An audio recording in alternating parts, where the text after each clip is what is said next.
আব্দুল্লাহ ইবনে উবাই ইবনে সালুল ওই এলাকার নেতা হবে বাপ।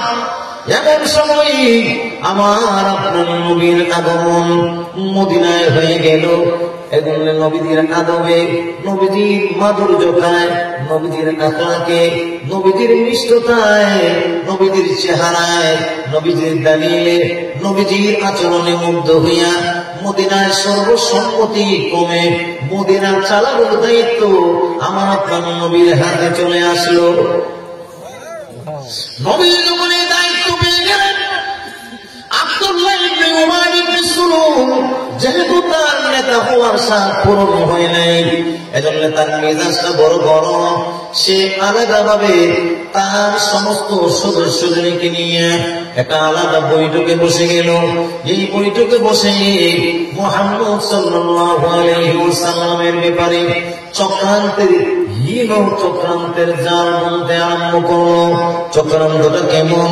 আব্দুল্লাহ ইবনে উবাই ইবনে সালুল জানায় দিল, ও মদিনার বাসীরা, মুহাম্মদের বাড়ি কিন্তু মক্কায়, আমার বাড়ি হইল মদিনায়।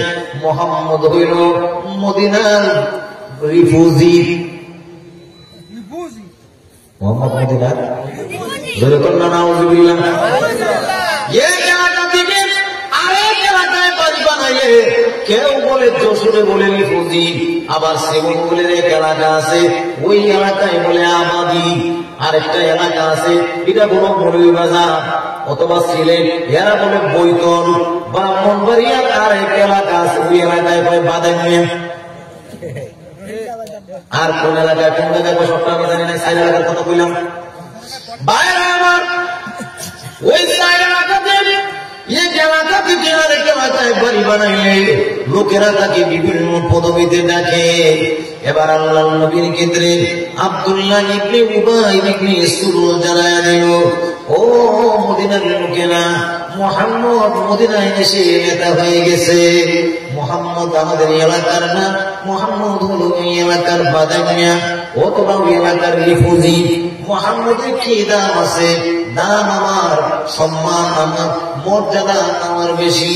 যেই মাত্র একথা বলে ফেলল, ওই মজলিসের ভিতরে আল্লাহ নবীর ছোট্ট একজন সাহাবী, ওনার নাম হলো হযরত যায়েদ ইবনে আরকাম রাদিয়াল্লাহু আনহু। উনি যে মজলিসে বসে আছেন, ছোট্ট মানুষ, মুনাফিক এটা খেয়াল করে নাই। গোপন বৈঠক করতেছে, ছোট মানুষ তো বাচ্চা, এরে আর মুনাফিকের সর্দারে দেখছেন। এবার আব্দুল্লাহ ইবনে উবাই ইবনে সালুল বলেন, মুহাম্মদ মক্কা থেকে মদিনায় এসে মাতব্বরি দেখায়, নেতাগিরি দেখায়। মুহাম্মদকে যেভাবে মক্কার লোকেরা তাকে ঘাড় ধাক্কা দিয়ে বের করে দিয়েছে, এমন একটা সময় আসবে আমরাও তাকে মদিনা থেকে ঘাড় ধাক্কা দিয়ে বের করে দেব। যেরকম আমরা এলাকায় মানুষ আছে, এলাকার নেতা এলাকার হলে কি হইব? এলাকার হলে তুমি যদি সৌর তোমার একটু দাম দিব,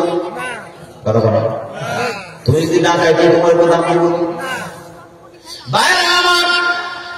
আব্দুল্লাহ ইবনে উবাই ইবনে সালুল জানায় দেয়, মুহাম্মদ মদিনার হলো রিফিউজি। সে কেন এসে ক্ষমতা নিবে? তাকে আমরা মদিনার থেকে অদূর ভবিষ্যতে বের করে দিব, ঘাড় ধাক্কা দিয়ে বের করে দিব। যখন মাত্র এই কথা বলল, আল্লাহর নবীর সাহাবী ছোট্ট মানুষ হযরত যায়েদ ইবনে আরকামের মনে বড় ব্যথা লাগলো, ধাক্কা লাগলো। আল্লাহর নবীর সামনে এসে আব্দুল্লাহ ইবনে উবাই ইবনে সালুল বলে, নবী আপনাকে দেখলে বাঁচি, নাইলে মরি। আপনাকে আমি আমার জীবনের চাইতেও বেশি ভালোবাসি। কিন্তু নবীজির আড়ালে আব্দুল্লাহ ইবনে উবাই ইবনে সালুল কথাটা কি বলল?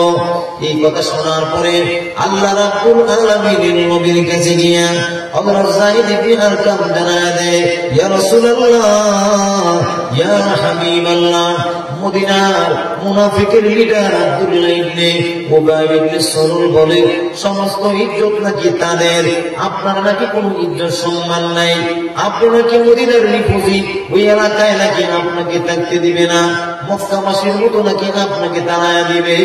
এই কথা যখন যায়েদ ইবনে আরকাম বললেন, সাহাবায়ে কেরাম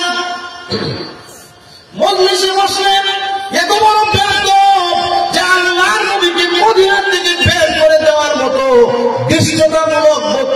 নিয়েছে, এর মতো বেয়াদবরে আমরা সাইজ করে নিল।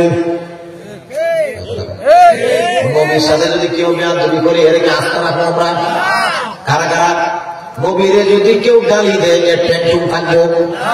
কথা বলে ট্যাং ভাঙতে রাজি আছে? লিল্লাহি তাকবীর।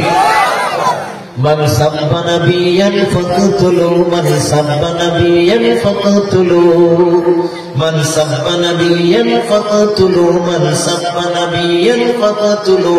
যে নবীর সম্মান অপার অসীম,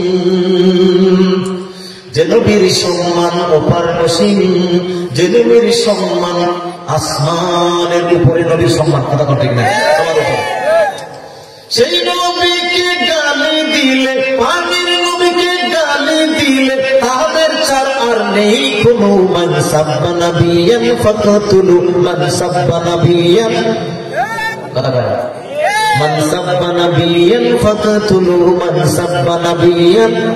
আরবি তো বুঝেন নাই, আরবি হইল যে নবীর গালি দেয় হত্যা করে হলো। কত রাখি যে নবীর গালি দেয় কি করে হলো? কথা ঠিক নবীর গালি দেন, হ্যাঁ ঠিক আছে। বাইরা আমার আব্দুল্লাহ ইবনে উবাই ইবনে সুলুলের সাহাবায়ে কেরাম রাগান্বিত হয়েছে। আব্দুল্লাহ ইবনে উবাই ইবনে সুলুলের এত বড় সাহস, আল্লাহর নবীকে এলাকা থেকে বের করে দেওয়ার মতো দৃশ্যটা দেখানো। আর ওই আব্দুল্লাহ ইবনে উবাই ইবনে সুলুলের একজন সন্তান ছিলেন, যার নাম হলো হযরত আব্দুল্লাহ। উনি হলেন সাহাবী।